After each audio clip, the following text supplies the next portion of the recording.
Hello friends, welcome to the HFY Ode, where we bring you new science fiction stories, a new world, a new adventure. And yes, there is no robotic or AI voices here, only real human voices with real human touch. So let's start this journey, and please subscribe my channel if you like the stories and press the bell icon for the latest updates. Let's have a story. Okay. For 800 years, the galaxy believed humans could not speak properly. We believed it because their mouths were small. We believed it because their tongues were flat and singular, not branched or jointed like ours. We believed it because when a human opened his mouth, no resonance chamber hummed, no secondary trill emerged, no harmonic underlayer carried meaning beneath the surface word.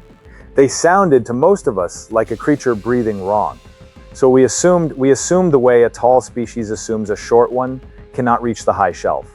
We assumed the way a wealthy species assumes a poor one cannot read. We assumed without ever once testing the assumption, because in the galaxy of the Concord of 12 tongues, assumption was cheaper than verification, and verification required effort, and effort required interest, and we had none. We were wrong. I cannot say this enough. We were wrong about humans the way a river is wrong about a stone. We flowed around them for centuries and never noticed they were shaping us. We thought their flat tongues meant flat minds. We thought their small mouths meant small thoughts. We thought because they could not produce the 17 distinct harmonic registers of formal vruth or the subglottal click sequences of the Drenic tongue, or the layered resonance hymns of my own people's archival speech, that they were simply less. We were the less, and the cost of being wrong was an empire. I will tell you the stories. I will tell them slowly, because that is the Vithique way. And because if I tell them quickly, you will not understand what was lost and what was gained on the afternoon. A junior translator named Daniel Whitfield read a document out loud for the first time in 800 years. The first story is the one we now call the Footnote Massacre, though no one died. The phrase exists because of what it did to a treaty and what that treaty did to two empires, and what those empires did to one another when they realized the Volturi Combine and the Drenic hegemony had been negotiating a trade accord for 60 years. 60 years. This is not unusual for our galaxy. Treaties are slow things. They are written by committees and revised by subcommittees and footnoted by subcommittees, and each species brings its own legal tradition, and each legal tradition brings its own translators, and each translator brings his own assumptions. And somewhere in the middle of all this, the actual meaning of the document becomes a kind of ghost present, but not quite visible. Agreed upon but not quite understood. The summit was held at a neutral station in the Kelvin Drift. 14 delegates from the Volturi side, 11 from the Drenic, a panel of 6 neutral observers, and a small administrative staff that included translators, scribes, and one human intern named Sarah. Sarah was 19 years old. She was an exchange student from somewhere on Earth called Indiana, which I have looked up since and discovered is a region of corn and quiet. She had been assigned to the summit because no other human translator was available, and the position required only that someone bring coffee and refill pitchers of water. She was not expected to read anything. She was not expected to do anything. She was expected to be furniture with a pulse. During the third day of the summit, the delegates broke for coffee. The treaty draft, a document of some 400 pages written in formal Volturi with parallel Drenic translation and a footnote layer in Galactic Standard, was left on the central table. Sarah, who had nothing else to do, picked it up and began to read. She read it the way a human reads, slowly, carefully, with attention. When the delegates returned 40 minutes later, Sarah handed the treaty back to the lead Volturi negotiator and said, in her small, flat human voice, "I corrected the footnotes. I hope that's okay." There were some typos. The lead negotiator, a Volturi named Has Cordell, looked at her with the kind of indulgent confusion one reserves for a child who has helpfully rearranged the silverware. He thanked her. He sat down. He opened the treaty. He began to read. His translucent throat sac, which on Volturi physiology indicates calm, slowly turned a shade of gray that on Volturi physiology indicates not calm. The Drenic lead negotiator, watching this, opened her own copy. Her dorsal spines, which Drenics raise when surprised, raised so high they touched the ceiling. Literally, the ceiling was low. There were, it turned out, 14 footnotes in the treaty. Each footnote referenced an obligation. Each obligation was numbered. Each number corresponded to a financial transfer. And in the original draft prepared by translators across 6 decades of revision, the numbers had been quietly, consistently, and entirely accidentally reversed. Footnote 3 referenced obligation 14. Footnote 14 referenced obligation 3. And so on down the line, a careful chain of clerical errors that nobody had ever bothered to check, because the document had been finalized for 30 years. Sarah, reading it fresh, had simply assumed they were typos. She had cross-referenced each footnote against its corresponding obligation, found the mismatch, and corrected them. All 14 in 40 minutes. During a coffee break, the corrected treaty reversed who owed whom 400 million credits. The summit collapsed, not metaphorically.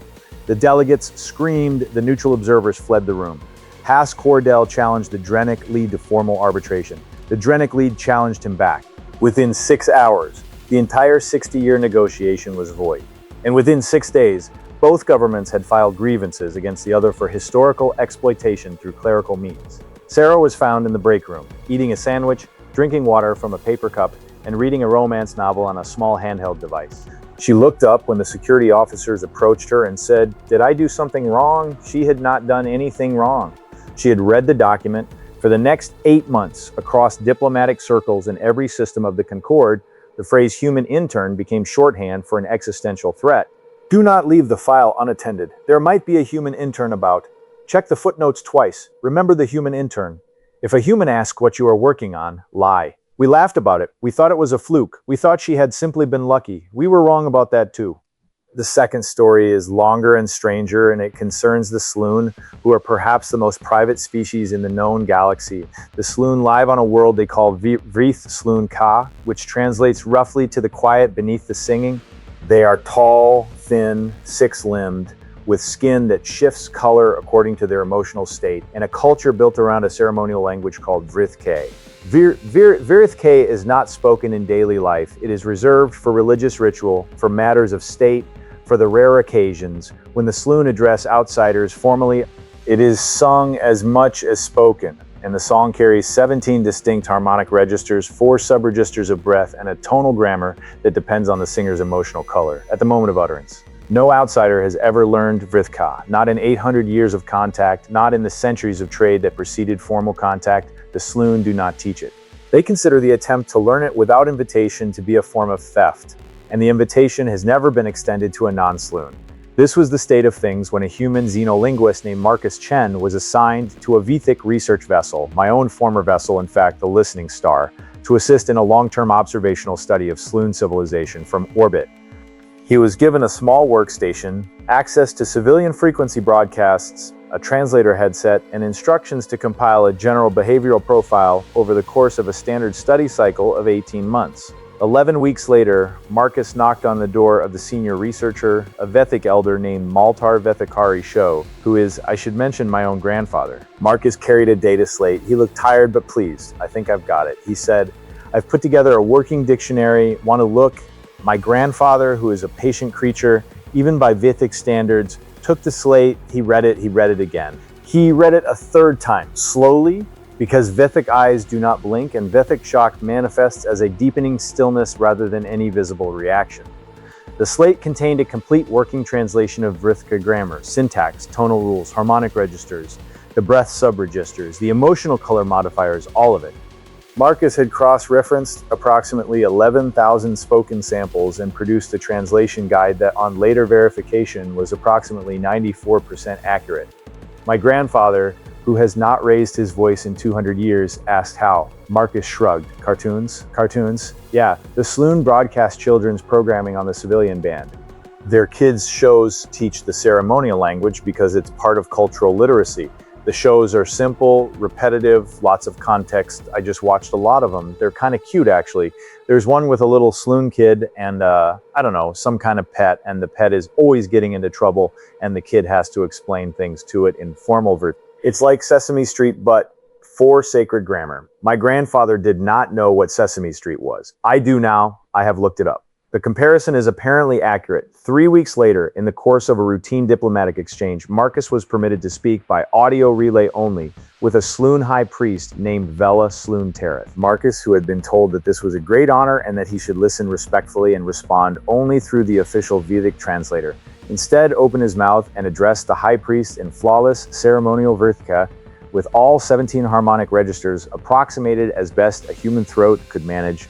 And with the emotional color modifier for respectful greeting between strangers of unequal station properly applied, there was a long silence on the audio channel. Then the high priest in Vrithka asked Marcus where he had learned to speak the song. Marcus in Vrithka replied, "From your children's shows. They are very good shows." The audio channel went silent for some time. The Sloon high priest, we later learned, spent the next 6 months in religious seclusion. He was convinced, utterly, devotionally convinced, that Marcus was a prophet sent to test the Sloon faith. The Sloon Theological Council convened. Texts were re-examined. There was a brief schism. A new sect emerged, briefly called the Followers of the Watching Child, which held that divinity could enter any vessel that paid attention long enough. Marcus, when informed of all this, said, that's a lot. Tell him I'm not a prophet. I just like the show with the pet." We told him. The high priest replied, "In Vrithka, that is exactly what a prophet would say." Marcus, oblivious, asked if anyone wanted lunch. There were many other stories. I will not tell them all, but I will sketch them because the pattern matters. There were the humans who invented languages for entertainment, not as a profession, not as an academic exercise, but as a hobby. They constructed entire grammars from nothing: Esperanto, Klingon, Tolkien's Elvish, Loban, Tokipona, and spoke them at gatherings, wrote books in them, married in them, taught them to their children. Imagine, a species that builds new tongues for fun. There were the humans who argued about grammar at dinner parties. Loudly, passionately, friendships ended over the placement of a comma. Marriages were strained by disputes over the subjunctive mood. They wrote essays about this. They published books about this. They had TV programs in which experts debated whether a particular preposition was acceptable in formal writing. There were the humans who read dictionaries for pleasure, not to look up a word, to read cover to cover. They underlined patterns. They had favorite entries. There were the humans who taught vocabulary to their pets and recorded the results and posted them on networks for other humans to admire dogs that knew 200 words, parrots that conjugated verbs, a particular cat, I'm told, that learned to operate a series of buttons that spoke human words aloud and used those buttons to demand specific brands of food at specific times of day. The humans found this delightful. The rest of us found it horrifying. There were the human children who spoke 4 languages before the age of 6, 5 languages, 6 languages. There was a documented case of a child who, by age 9, was fluent in 11 tongues, 3 of them dead, and had begun teaching herself a 12th because she was bored. We never understood it. We thought their flat tongues meant flat minds. We thought their small mouths meant small thoughts. We thought because they could not produce harmonic registers, they could not perceive them. We were the flat ones. We were the small ones. We were the ones who could not perceive. My name is Oren Tal Vethikari Sho. In the human fashion of shortening, I'm called Oren. I am by Vethic standards young, only 204 years of age, which places me in what humans would call early middle life. I'm a junior archivist at the Grand Hall of Diplomatic Translation on the orbital station Mevrinkai, which serves as the neutral diplomatic platform of the Concord of 12 Tongues. I have worked in the hall for 63 years. I expect to work here for another 200 if my shell holds. I'm Vethic. We are silicon-shelled scholars, roughly 7 feet in standing posture, with 3 pairs of arms, the upper pair for fine manipulation, the middle pair for carrying, the lower pair for stability. We do not move quickly. We do not need to. The galaxy moves quickly enough around us, and we have learned that most things, if you wait long enough, will return to where they began. I work with documents. That is my role. I receive treaties, accords, declarations, and ceremonial scrolls from across the Concord, and I file them, index them, preserve them, and when required, read them aloud during the ceremonial functions of the hall. We Vethic are considered ideal for archival work because we are slow, careful, long-lived, and we do not, as a rule, we are not incapable of lying. We are simply uninterested in it. Lying requires the maintenance of 2 truths simultaneously, and we find that exhausting. The hall is a large, domed chamber of polished green stone, with 12 alcoves arranged around the central reading floor, 1 alcove for each member species of the Concord. The acoustics are designed to carry a whisper to the farthest alcove and to amplify a formal reading until it fills the entire dome. The reading floor itself is a slab of black obsidian polished to a mirror. Standing upon it, one can see one's own face, looking up from beneath one's feet, which the original hall designers considered spiritually instructive. I had been working in the hall for 63 years when Daniel Whitfield arrived. He came on a Tuesday, by which I mean the Human Standard Tuesday, since the hall keeps Human Standard calendar weeks for the convenience of all 12 member species, none of whom are human. and he came carrying a small canvas bag, a thermal cup of what humans call coffee, and a wrinkled set of credentials that identified him as a junior translator on a one-year contract. He was perhaps 35 Earth years old. His hair was brown and untidy, as though he had attempted to comb it on the shuttle and lost interest halfway through. His clothing was rumpled. His shoes did not match, not in the sense of being two different shoes, but in the sense that one was clearly newer than the other, and he did not appear to have noticed. He smelled faintly of coffee, of paper, and of something humans call aftershave, which he had apparently applied that morning with optimism and inconsistency. I greeted him in formal hall protocol. You're welcome to the Grand Hall of Diplomatic Translation. May your words be true and your silence wise. I am Oren Tal, Vetikari Show, Senior Archivist of the Third Register. He blinked at me. He smiled. He said, "Hi, I'm Donnie." I corrected my records later. He was Daniel, Danny in the human casual form. But on that first day, in that first exchange, I heard Donnie and I believed it for 3 weeks. In my defense, every other person at the hall also misheard his name. The Drenic archivist called him Dunny. The Volturi liaison called him Daniel with 4 syllables. The Hessian observer called him Daniel with the stress on the final syllable, as though the name were a small unfortunate vegetable. The Sloan delegate, when he visited, simply called him the human, which was perhaps the most accurate, since the Sloan do not believe outsiders should have names at all. Danny never corrected anyone. He nodded, he smiled, he drank his coffee. He went to his desk. This, I came to learn, was simply his way. He was a creature of small acceptances. He let things be wrong because correcting them seemed to him more trouble than it was worth, except for documents. Documents he did not let be wrong. I noticed this in the second week. Danny had been assigned the lowest tier of work, preliminary translation of trade addenda, minor protocol scrolls, ceremonial language refresh for upcoming events, nothing of consequence, tasks given to junior staff to keep them busy until their senior assignments matured. I noticed him during his lunch break reading old treaties, not new ones, not the ones assigned to him. He was pulling archival treaties from the open access stacks, documents 2, 3, 500 years old, and reading them while he ate. I asked him once why. He shrugged. He said, "I like them. They're like puzzles. Old language. You have to figure out what they actually meant, not just what they say." I said, "That is the work of senior translators. It takes decades of training." He said, "Yeah, but it's fun." He drank his coffee. He returned to his sandwich. He read the next page. I made a note of this in my private journal, as Vithic archivists are encouraged to do. The note said, "The human reads for pleasure. He reads old treaties for pleasure. This is either unimportant or extremely important. I do not yet know." I learned which 6 weeks later. It was the afternoon of the renewal of the Concord Treaty, the 800th annual renewal, and Ambassador Krelix Vorn of the Hessian Overlords was scheduled to arrive at the third bell. The Hessian Overlords were the senior species of the Concord. They had been the senior species for 800 years. The Concord Treaty, the foundational document of our entire galactic political structure, was a Hessian document, written in Old Hessian, the archaic ceremonial form of their tongue. The treaty had been signed at the conclusion of what we called the Long Sorrow, the war that had nearly broken the galaxy, and the Hessians, as the species who had brokered the peace, had been granted the position of first among equals, the senior signatory, the steward of the document, the species whose voice opened every renewal. Or so we had always understood. Old Hessian is not spoken in daily life. It is not even spoken by most Hessians. It is a dead language preserved for ceremonial use, taught only to Hessian priests and a small number of Concord scholars. The treaty itself was kept in the central vault of the hall, brought out once a year for the renewal ceremony, read aloud in full by a junior translator, the most junior as part of the ritual humbling that opened the proceedings. The Hessians had insisted on this from the beginning. The most junior voice should open the document, they said. It teaches humility. It honors the dead. We had agreed for 800 years. Danny was the most junior translator in the hall. Ambassador Krelix Vorn arrived at the third bell precisely on schedule. He was a magnificent creature, even by Hessian standards. Hessians are tall, nearly 9 feet, with deep blue kitten, 4 eyes arranged in a vertical column, and a voice that carries the lower harmonic registers of Old Hessian as a kind of permanent baseline hum. Krelix Vorn wore the full ceremonial regalia of the Overlord caste. The silver-threaded robes, the 7-tiered collar, the ancestral staff carved from the heartwood of his clan's home tree.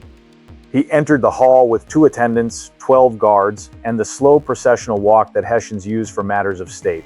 The delegates of the 12-member species had already assembled in their alcoves.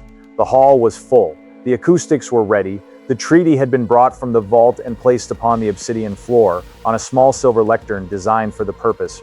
Krelix Vorn took his position at the head of the floor. He raised his staff. He spoke the opening invocation in Old Hessian, the deep resonance of his voice filling the dome. Let the junior voice speak the founding words. Let humility open the door of memory. Let the treaty be read.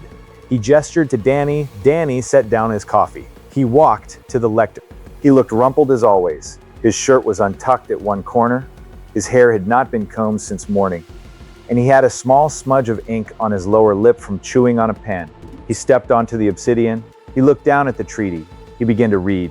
He read the first line in Old Hessian. His pronunciation was, and I say this as a scholar of language, perfect, better than perfect. He read it with the proper harmonic bass line, the proper ceremonial cadence, the proper subglottal breath that Old Hessian requires for sacred passages. Krelix Vorn's four eyes widened slightly. The other delegates leaned forward. He read the second line. He stopped. He read it again, silently, this time, his lips moving. He looked up. He looked at Krelix Vorn. He looked back down at the treaty. He said, in standard galactic, excuse me, may I see the original scroll? The hall was silent. This was not part of the ceremony. The junior translator does not request the original. The junior translator reads the certified ceremonial copy, which has been used for 800 years. The original scroll is kept in the vault. It is brought out only for centennial reviews. The next centennial review was not scheduled for 42 years. Krelix Vorn's lower harmonic hum shifted. It dropped half a register. In Hessian body language, this is the equivalent of a frown. The ceremonial copy is sufficient. He said, Danny said, I'd like to see the original. Please, I do not know what made me move. I'm a slow creature. We Vethic do not move quickly, but I moved then.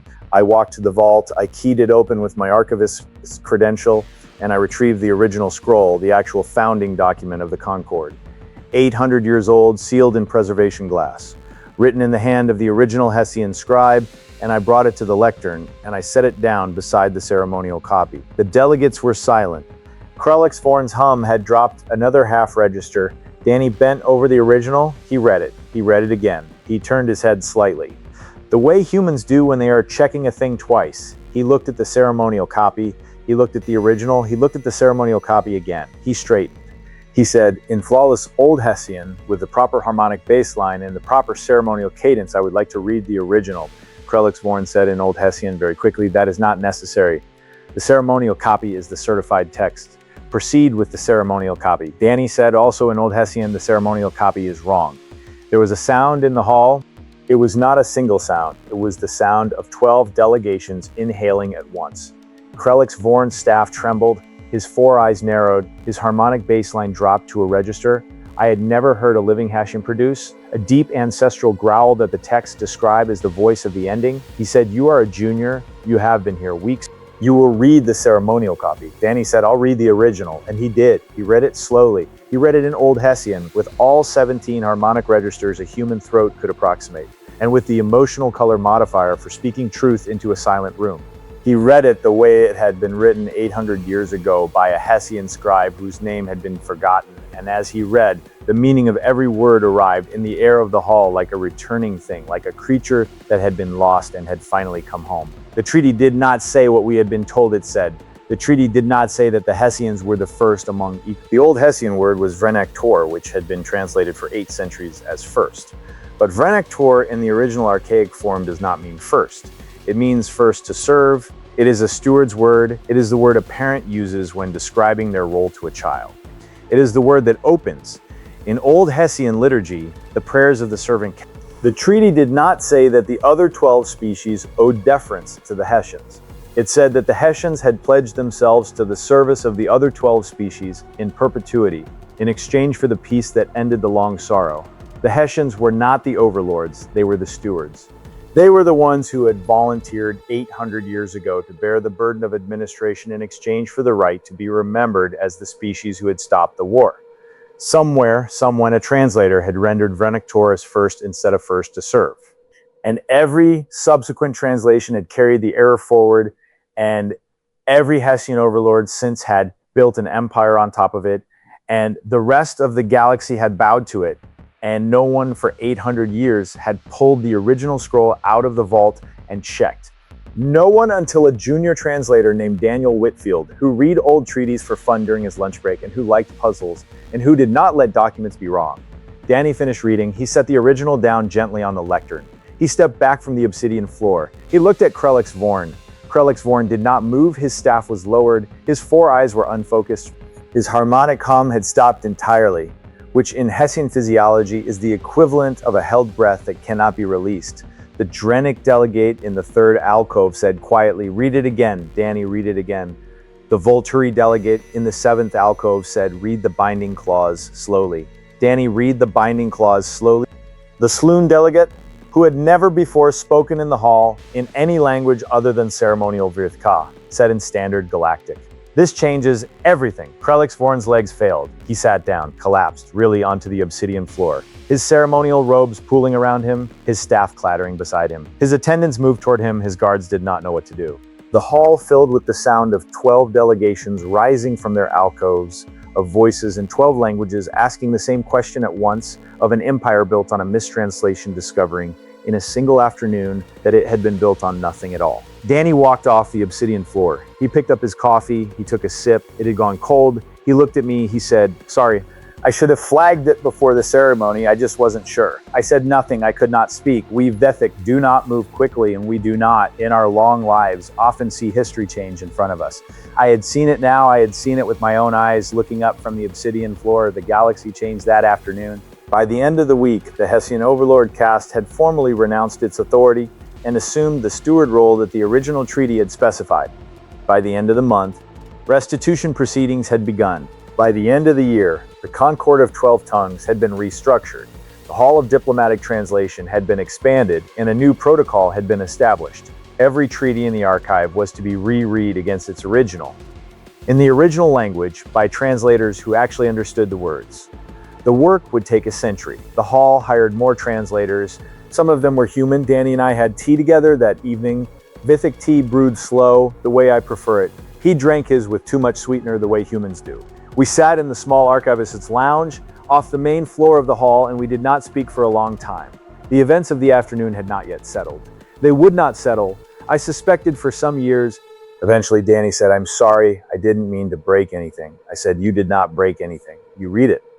The breaking happened 800 years ago. You only let us see it." He looked at his tea, he stirred it, he said, "I should have said something sooner. I noticed the word in my first week, I just wasn't sure." I said, "You were sure today?" He said, "Yeah." I read it about 40 more times. I wanted to be sure. We were quiet again. Then I said, "Daniel." He looked up. It was the first time in 3 months that I had pronounced his name correctly. I had heard it from his own mouth at last, in Old Hessian, on the obsidian floor, and I had carried it carefully from that moment to this one, and I would not lose it again. He smiled. He looked for a moment like a creature who had been waiting a long time to hear his own name spoken properly. He said, "Yeah, Oren." I said, "Thank you." He shrugged, he drank his tea, he said it was just a typo. That right there was the only time a human did something that actually changed the galaxy by doing nothing more than reading carefully. Well, not the only time, actually. There have been others since. There will be more. The hall is busier now than it has ever been, and a great many old documents are being read for the first time. And the world is rearranging itself one footnote at a time. But that afternoon, with the cold coffee and the trembling ambassador and the obsidian floor reflecting 800 years of error back up at us, that for me at least was the best one. We thought their flat tongues meant flat minds. We were wrong. Their tongues were flat because they did not need them to be otherwise. The shape of the mouth was never the shape of the mind. We had spent 800 years building an empire on a single mistranslated word, and we never noticed because no one had bothered to look, because we assumed the looking had already been done. The quietest skill in the galaxy turned out to be the most dangerous one. Pay attention, read carefully, check the footnotes. And if a human asks to see the original, let him see it.